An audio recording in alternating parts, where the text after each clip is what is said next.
Mike Bohn joined now by Brian Ortega, who returns Saturday, UFC Shanghai against Aljamain Sterling, a 5-rounder, Brian. A lot of people very excited for this. Tell me how the experience of Shanghai has been so far. You fought internationally a few times, but never obviously in China. Yeah, man, China's it's beautiful, bro. To see just the culture, to see the culture, to see everything around here. It's I was answering earlier. I said that it's kind of like a trip that life and the journey that this career has for me is leading me up to traveling the world and doing things like this. Yeah, I mean, it seems like that's one of the great perks of being a UFC fighter, right? Getting to travel to all these different spots. I know you just did the media day. Like, what's your sense on how the people are appreciating the UFC? Like, does it feel like this is a big deal there? It is a big deal over here. It's I'm realizing we have like fans like crazy out here. They're mobbing us in the hotel. They're mobbing us at the PI. Um, it's and then I was doing some numbers with people. I forgot who I was talking to, but they're telling me about like the kind of like the fans that they have and all that, and they're like, bro, like the TV people and everything. It's like 20 million. Like it's crazy. Like how many people in China will be watching the fight. Yeah, that's super cool, man. It should be a great fight night and great venue and everything. How's the last 11 months been? I know after the Diego fight, like you posted kind of a very truthful statement and you said, I got to make moves to get better. So, what have you done on that front in the last 11 months or so? Just hired some new people, man, and then I mean, yeah, hired one new coach, and in this sport, you can't get too excited and try to get better at everything because it's just impossible. But it was getting my life better. It's always that's always been a thing for me. It's always just kind of better in my life outside of the gym. So we were doing that. We're locking in that aspect, and once we locked in there, it was good. We were able to just bring the people that needed to be around us and just start working.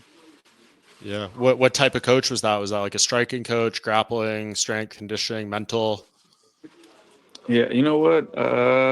I'm yet to get the mental coach, man. I heard they're pretty good, but so far it's striking. I rehired uh, someone that we had not a bad fallout, but we kind of went our own ways, and then we had a good conversation about things in the past, and then we just talked it over and fixed that and patched that, and then the boxing coach was new, but then we gave him a shot, and I started learning again.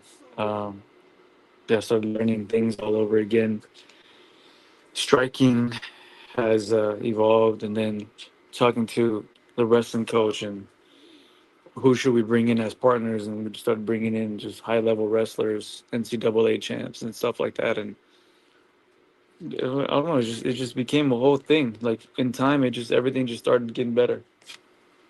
Yeah, and I mean, I know you posted at the end of camp. The next chapter is WARTEGA. So is that where you're at right now? What is the mentality that led to, I guess, that like slogan or mantra?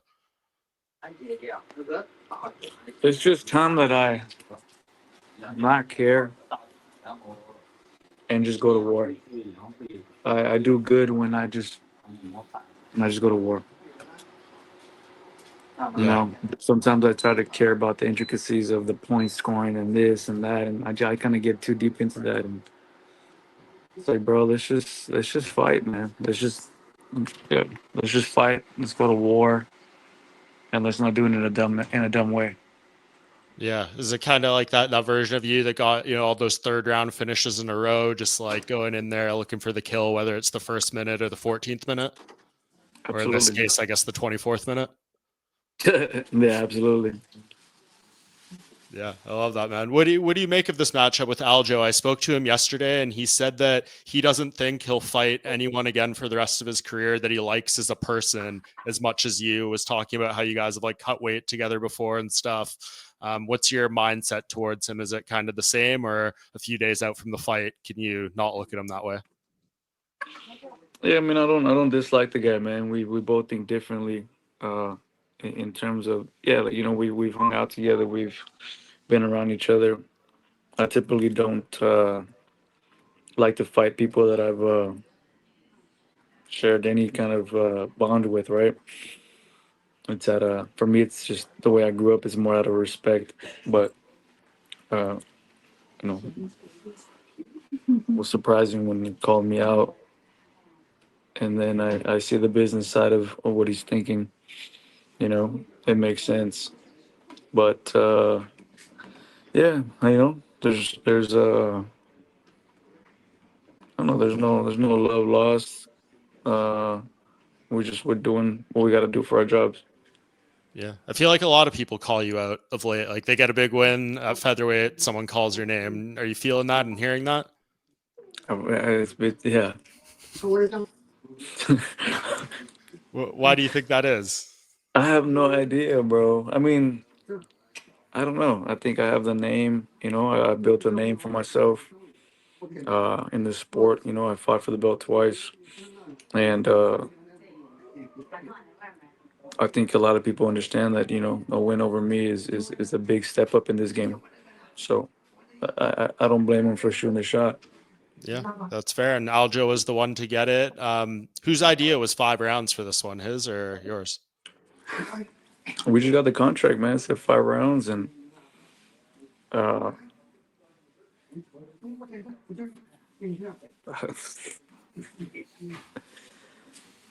You're down for it. I was talking. I forgot his name. I was talking to someone right now, but I didn't even realize, like, I didn't even care. I guess was a better way. I didn't even care how many it was, because I've been training for 5 rounds for quite a bit. Hmm. I Yeah, think I've been trying to fight 5 rounds, or I have been fighting 5 rounds since like 2017, 18. So uh, to me, it's like whatever. I guess at this point, now it's kind of like numb to the idea of like 3 rounds, 5 rounds. Like it's just five, man.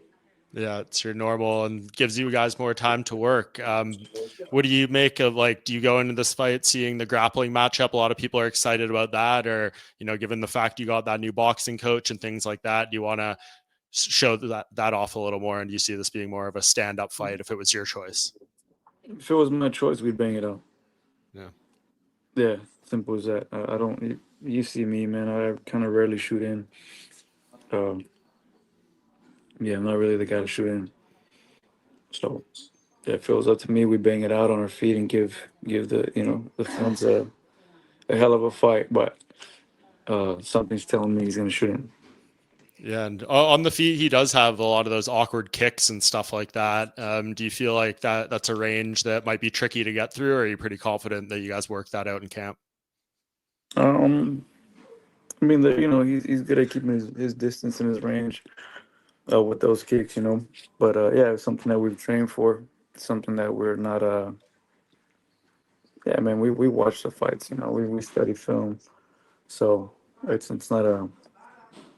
Yeah, and just last thing here, I guess, Brian. Like, what do you feel this fight means for your career? What are the plans like after? I know before you were supposed to fight Diego the first time at UFC 303, you told me you were going to lightweight because you felt there was no path to the title for you. They didn't want you knocking those guys off and things like that.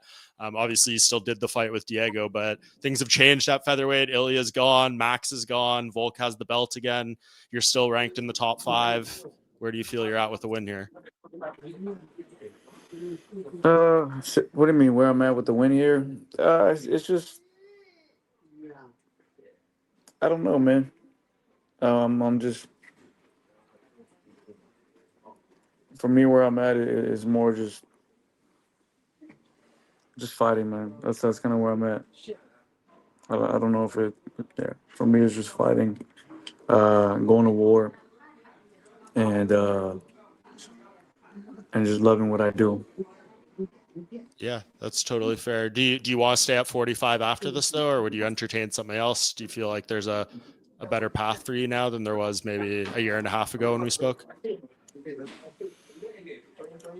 We'll see. You know, there's always, man. The one thing about this game, it's always changing. Is it always has a lot of things going on, man. So I'm not opposed to moving up if the fight makes sense.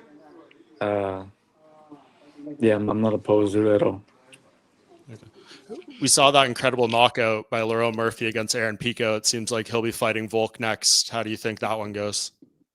I think that's a great fight. I think he's undefeated. Uh, you know, and I think Bolt called him out. If I'm not mistaken. Yep. Yeah. So, uh, yeah, well earned. You know, uh, Aaron Pico, tough kid from Bellator, young stud. You know, so for him to do that over a kid like that is, is very impressive.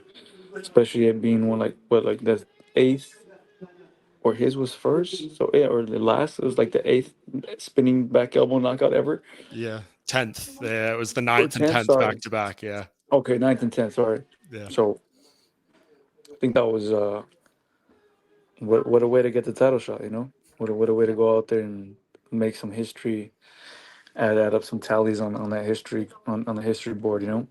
Yeah, absolutely, man. No, it was a great knockout, and now it's your turn, man, to do your thing out there. So this division feels wide open, a lot of new names and faces, but you've been here for a while, and I think you have a great chance to send a reminder, man. So always appreciate the time, Brian. It's always great to get a chance to speak with you. So I appreciate it. No, thank you, bro. All right, have a great day. Thank you. All right, you too.